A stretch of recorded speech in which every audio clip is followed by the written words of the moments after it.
আজকে তিলের পিঠা বানাবো। এখানে নিয়েছি তিল, নারকেল আর চাউলের গুঁড়া। আমাদের সাথে থাকেন, আমরা বানাতে থাকি।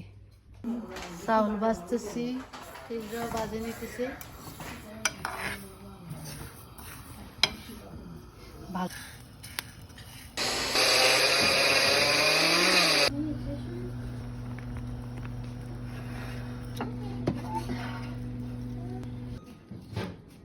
রাব নারিকেল তেলের সাথে মিক্স করবো।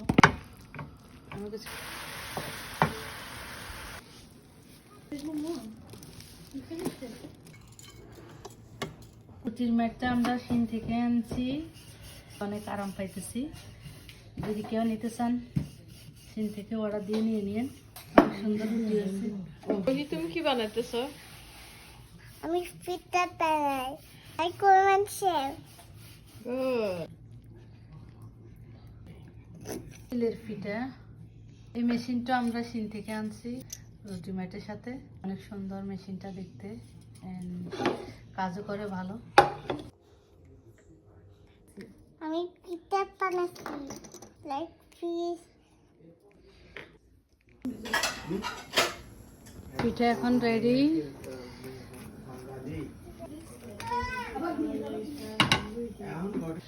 ভালো করে বানাইছেন। এটা এই পিঠা অনেকদিন খাওয়া হয় নাই, এক ছেলে এখন খাইতেছি।